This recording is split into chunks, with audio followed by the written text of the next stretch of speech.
Hello friends, कशा आहात सगळे? आय होप सगळे मस्त, म्हणजे ते एकदम भारीवाले गुड असणार. मी पण खूप मस्त आहे. तर सगळ्यात आधी मित्रांनो, तुम्हाला आणि तुमच्या पूर्ण फॅमिलीला माझ्याकडून दीपावलीच्या खूप खूप खूप भरभरून शुभेच्छा. मी आशा करते की देवाला प्रार्थना करते की हे वर्ष तुमच्यासाठी सुखाचं, समृद्धीचं, आनंदाचं, एकदम हॅपी, एकदम गुड असावं. तुमच्या प्रत्येक मनोकामना पूर्ण व्हाव्यात, तुमच्या सगळ्या इच्छा पूर्ण व्हाव्यात, तुमची सगळी कामं मार्गी लागावी. तर मित्रांनो, सुंदर दिवसाची सुंदर अशी दुपार झालेली आहे. कशा आहात तुम्ही सगळे मित्र? एकदम मस्त आहे. तर बऱ्याच जणांचं जेवण झालेलं असन नसन, माझं जेवण झालेलं आहे. पहिलं पेट पूजा, नंतर कामदूजा. तर माझं जेवण वगैरे झालंय. तुमचं जेवण झालं की नाही? आणि मित्रांनो, पहिलं तर सगळं खूप खूप खूप सॉरी, कारण भरपूर दिवसापासून आपले ब्लॉग येत नाहीयेत, आपले शॉर्ट व्हिडिओ येत नाहीयेत, प्लस आपलं लाईव्ह स्ट्रीम पण थोडे दिवसांपासून जरा असं चालू आहे. पण इथनं पुढं असं होणार नाही मित्रांनो, थोडं समजून घ्या. कारण की ना, दिवाळीमुळं भरपूर कामं सुरू होती, त्याच्यामुळं काय ब्लॉग काढायला काय टाइम भेटलाच ना. त्यासाठी खूप खूप खूप मनापासून सॉरी, माफ करा मला. तर मित्रांनो, तुमच्यासोबत म्हणलं चला एक न्यूज शेअर करावी, गुड न्यूज. तर मग भरपूर दिवसापासून असं चालू होतं की तुम्हाला सांगावं, म्हणजे या गोष्टीला आता जवळजवळ मला वाटतं 2-3 दिवस झाले असतील. रोज बोलते सांगून मला लक्षातच जा. तर आमच्या फॅमिलीमध्ये आलेला आहे एक न्यू मेंबर. तर आता तुम्ही म्हणता न्यू मेंबर कोण आलेले? घरी नाही कोणी आलेलं. आज आम्ही दिवाळीसाठी एक नवीन वस्तू घेतलेली आहे. दिवाळीच्या पिरियडमध्ये म्हटलं नवीन काहीतरी घ्यावं म्हणून भरपूर दिवसापासून सुरू होतं घ्यायचं. पण फायनली आता घेतलेलं आहे आणि घेऊन झालं. तर म्हणलं चला तुम्हाला पण दाखवावं, तुमच्यासोबत पण शेअर करावं काय आहे ती वस्तू. आणि तुम्ही म्हणता की पहिलं बोलली फॅमिली मेंबर. तर मित्रांनो, असं आहे की आमच्या घरामध्ये ना, आम्ही प्रत्येक वस्तूला म्हणजे असं फॅमिली मेंबर मानतो, कारण असं आम्हाला आवडतं म्हणून साठी. जसं की आमच्या घरामध्ये होम थिएटर आहेत, कूलर्स आहेत, ह्या सगळ्याला आम्ही आमचा एक फॅमिली मेंबर मानतो. तसंच आम्ही या वस्तूला पण आमचा एक फॅमिली मेंबर मानतो. त्याच्यामुळे मी तुम्हाला बोलले की आमच्याकडे एक नवीन फॅमिली मेंबर आलेला आहे. तर चला मी तुम्हाला दाखवते आमच्या घरामधला फॅमिली मेंबर आणि तुमच्या भाषेमधली वस्तू. तर ब्लॉग कंटिन्यू करा. व्हिडिओ आवडल्यास लाईक, शेअर, कमेंट, सबस्क्राईब करायला विसरू नका. Keep supporting guys. तर हे बघा,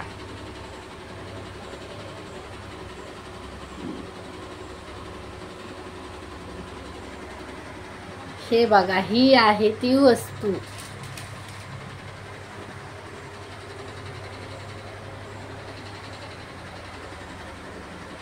ही आहे ती वस्तू. तर मित्रांनो, हे आहे कपाट. भरपूर दिवसापासून आमचा विचार चाललेला कपाट घ्यायचा. आणि हा बघा, हा माझा टेबल. म्हणजे पहिले तर इथं दुसरं सामान होतं ना, त्याच्यावरती ठेवलेला होता आणि याच्यावरती कपाटवरती ठेवायला जागा नाहीये, तो उभा बसत नाही, त्यामुळे त्याला झोपवलाय. भरपूर दिवसापासून सुरू होतं की हा मला कपाट घ्यायचंय, पण पोस्टपोन होत होतं. काय ना काय कारणामुळे पोस्टपोनच होत होता.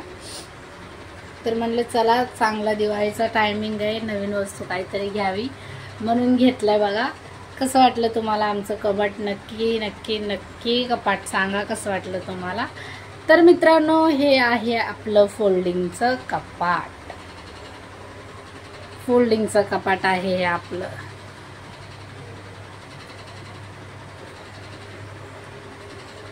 कसं वाटलं तुम्हाला कपाट? नक्की सांगा मला कमेंटमध्ये. याच्यामध्ये ना थोडेसे सामान ठेवलंय आम्ही, पण अजून ठेवायचं बाकी आहे. भरपूर सामान आहे अजून म्हणजे ठेवलेलं नाहीये, ठेवायचंय. हे बघा, असं आहे सगळं. तर मित्रांनो, इथं ना भरपूर कप्पे आहेत. कप्प्यामध्ये कप्पा, इतके कप्पे आहेत ना, आय स्वेअर की काय सांगायचं तुम्हाला. भरपूर असे कप्पे आहेत त्याच्यामध्ये. पण तुम्हाला तर माहितीच असेल की बायांचं कसं असतं. म्हणजे पूर्ण कपाटाशी काहीच घेणं देणं नाहीये बाबा. आपलं मेकअपचं कप्पा आहे की नाही, तो व्यवस्थित आहे की नाही, फक्त याच्याशी घेणं देणं असतं बायकांना. मेकअप महत्वाचा आहे, बाकी काय का होईना, बाकी काय असू दे, मेकअपचा कप्पा व्यवस्थित आहे ना बस. असं आहे मित्रांनो. हे बघा आमचं कपाट, हे फोल्डिंगचं कपाट आहे. भरपूर कप्पे आहेत मित्रांनो, तेवढी कप्पे आहेत ना बापरे. मी म्हणजे कन्फ्यूज झाले काल, जसं म्हणजे ते फिटिंग करायचं चालू होतं ना कबड, मी कन्फ्यूज झाले की बापरे इथे नेमकी कोणती चावी कशाची, इतक्या चाव्या आणि इतके कप्प्यात कप्पे की बस. म्हणजे शेवटी लक्षात राहण्यासाठी ना आता काहीतरी म्हणजे मार्क करावं लागणार आहे की हा या कप्प्याची चावी आहे, असं काहीतरी. कारण की ना लक्षात राहणं तर इम्पॉसिबल आहे. कारण भरपूर आता नॉर्मल कपाडाला कसे असे रॅक असतात, बस झालं.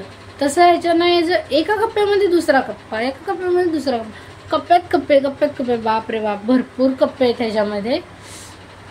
इतकं मस्त कपाट आहे. तुम्हाला कसं वाटलं नक्की मला कमेंटमध्ये सांगा.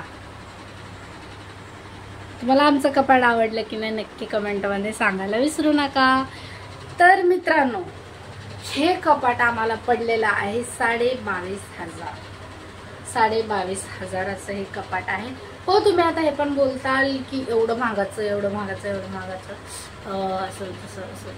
पण कसं असतं मित्रांनो, आपल्या घेण्यावर असतं. आपण कोणती वस्तू कशी घेतोय, कुठल्या पॅटर्नची घेतोय, किती म्हणजे काय आपल्याला त्या वस्तू म्हणजे पाहिजे एक्सपेन्सिव्ह, त्याच्यावर त्याची किंमत डिसाईड केली जाते, बरोबर की नाही.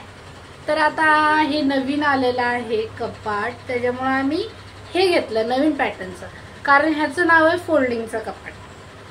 तर आता बऱ्याच जणांना माहिती असेल फोल्डिंगच्या कपाटामध्ये नॉर्मल कपाटामध्ये काय फरक आहे. तर माहिती असेल त्यांच्यासाठी चांगलीच गोष्ट आहे, पण ज्यांना माहित नाही त्यांना मी सांगते. पहिलं नॉर्मल कपाटाचं मी सांगते तुम्हाला कसं असतं. नॉर्मल कपाट आपण दुकानात जातो, 10 मधून एखादा पॅटर्न बघतो, तो आपल्याला पसंत पडतो, आपण त्यांना म्हणतो काय पॅटर्न आम्हाला हाच पाहिजे, कलर आम्हाला तो पाहिजे, असं तसं हे सगळं बोलून आपण काय बोलतो बुक वगैरे करून येतो. नंतर एक दिवशी टेम्पोमध्ये जातो, घेऊन येतो, किंवा ते लोक घेऊन येतात, कपाट घरात ठेवतात आणि जातात, बरोबर. पण याचं तसं नाहीये. याचं असं आहे की येताना ते लोक जेव्हा घेऊन येतात ना, त्यावेळेस हे जे तुम्हाला आता पूर्ण बनलेलं दिसतंय ना, ह्याचे पूर्ण पार्ट वेगवेगळे असतात. ते घरी आणतात आपल्या समोर, परत आपली जिथं आपल्याला कपाट ठेवायचंय तिथलं काय बोलतात त्याला, हाईट, रुंदी, हे सगळं माप घेतात या सगळ्याचं, आणि त्यानुसार कस्टमाइज करून आपल्या डोळ्यासमोर बनवून इथं लावलं जातं. जिथं आपल्याला लावून घ्यायचंय कपाट तिथं कस्टमाइज पूर्णपणे करून, म्हणजे जी गोष्ट कंपनीत ते करणार आहेत ना, ती गोष्ट ते आपल्या समोर करतात. आणि प्लस हाईट, माप, हे सगळं डोक्यात घेऊन त्याच्या व्यवस्थित जसं आपल्याला आपल्या घराच्या हिशोबाने कपाट पाहिजे, किती हाईटचं, किती रुंदीचं, ते सगळं बघून मग त्या हिशोबामध्ये बनवून कस्टमाइज करून आपल्या समोर लावलं जातं. आणि आपल्या समोर याच्यामुळे लावलं जातं की इन केस जर आपल्याला काय त्याच्यामध्ये प्रॉब्लेम वाटला, फॉल्ट वाटला, तर आपण ताबडतोब ते काय असेल ते सॉल्व्ह करून घेऊ शकतो. त्याच्यामुळं याला फोल्डिंगचं कपाट म्हणतात.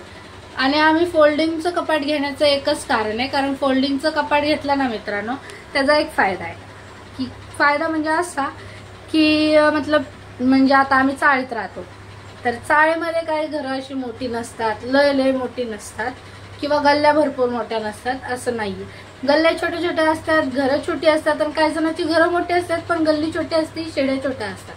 तर आमचा पण तसाच एक प्रॉब्लेम आहे. आमची गल्ली पण छोटी आहे, आणि दुसरी गोष्ट आमचं घर मोठं आहे पण आमची शिडी पण खूप लहान आहे, एवढी लहान की त्याच्यामधनं कपाट येणं इम्पॉसिबल आहे. आणि कपाट तर घेणं गरजेचंच होतं, कारण कसं घरामध्ये इथे कपडे तिथे कपडे हे काय बरोबर वाटत नाही ना, त्याच्यामुळं ते घेणं गरजेचं होतं. तर म्हटलं चला आपण घेऊन करूया, एकदाच घेऊया, कारण भरपूर दिवसापासून आज उद्या असं सुरू होतं. मग एकदाच घेऊन टाकलं आणि घेतलं फोल्डिंगचं घेतलं, त्यामुळे आता कसलंच टेन्शन नाहीये, घरात घुसायचं नाही, काहीच प्रॉब्लेम नाहीये. तर ह्या सगळ्या कपाटला ना फक्त आमचे किती, हां बरोबर, डिलिव्हरीवाल्यांनी काहीच चार्जेस घेतलेले नाही. टेम्पो त्यांचा होता, माणसं त्यांची होती, आम्ही फक्त गेलो, बुक केलं, पॅटर्न, कलर हे सगळं डिसाईड करून आलो आणि मग ते येऊन इथं कस्टमाइज करून आपल्याला पाहिजे तसं करून देऊन घे. तर असं होतं मित्रांनो, असं आहे आमचं कपाट. तर तुम्हाला आमचं कपाट आवडलं की नाही नक्की कमेंटमध्ये सांगा. आवडल्यास चॅनलला लाईक, शेअर, कमेंट आणि सबस्क्राईब करायला विसरू नका. आपल्या चॅनलला असा सपोर्ट राहू द्या मित्रांनो. आपलं चॅनल शेअर करा तुमच्या फ्रेंड्स आणि फॅमिलीसोबत आणि खूप खूप खूप सपोर्ट करा. तुमच्या सपोर्टची आपल्याला भरपूर गरज आहे मित्रांनो. आत्तापर्यंत पण सपोर्ट करत आलात. आय होप माझी पूर्ण काय बोलतात ना, काय बोलतात त्याला, मला पूर्णपणे माहीत आहे की तुम्ही इथनं पुढं पण असाच सपोर्ट करत राहणार आहेत. प्लीज प्लीज प्लीज असाच सपोर्ट करत राहा आपल्या चॅनलला. प्रत्येक व्हिडिओ बघा, चॅनलवरती व्हिजिट करा, video, short video, live stream, post सगळं काही बघा. आवडल्यास लाईक, शेअर, कमेंट, सबस्क्राईब करायला विसरू नका. आणि तुमच्या फ्रेंड्स अँड फॅमिलीला पण चॅनल शेअर करा यार, प्लीज प्लीज प्लीज. आपल्याला हेल्प करा आपले चॅनल ग्रो होण्यासाठी. तर मित्रांनो असं होतं आपलं कपाट. तर कपाट तुम्हाला मी दाखवलेलं आहे. कसं वाटलं तुम्हाला मला नक्की कमेंटमध्ये सांगा. असं आहे कपाट. कसं वाटलं तुम्हाला आमचं कपाट नक्की कमेंटमध्ये सांगा. व्हिडिओ आवडल्यास लाईक, कमेंट, शेअर आणि सबस्क्राईब करायला विसरू नका. Keep supporting guys. आणि सगळ्यांना अजून एकदा दिवाळीच्या खूप खूप खूप मनापासून हार्दिक हार्दिक हार्दिक शुभेच्छा. ही दिवाळी सगळ्यांना सुखाची, समृद्धीची, शांतीची आणि यशाची जाऊ हीच माझी विनंती आहे ईश्वरचरणी. तर चला, कीप सपोर्टिंग गाईज. इथून पुढचे पण ब्लॉग बघत राहा आणि ब्लॉगला प्रेम द्या, तुमचा सपोर्ट द्या. लाईक, शेअर, कमेंट, सबस्क्राईब करायला विसरू नका. आणि आजपासून आपले ब्लॉग किंवा लाईव्ह स्ट्रीम कंटिन्यू येत राहणार आहेत. तुम्ही नक्की बघा आणि नेहमीच आपलं लाईक, शेअर आणि कमेंट, सबस्क्राईब करायला विसरू नका. चला तर मग मित्रांनो, टेक केअर. काळजी घ्या स्वतःची, तब्येतीची. भेटूया आपल्या next blog, short video, live stream किंवा पोस्टमध्ये. तोपर्यंत टेक केअर, बाय बाय. आणि हा कपाट तुम्हाला कसा वाटला नक्की कमेंट करून सांगा. सांगायला मात्र विसरू नका कमेंटमध्ये मला की हे कपाट, आजचा व्लॉग तुम्हाला कसा वाटला. कमेंटमध्ये नक्की सांगा. Take care, bye bye.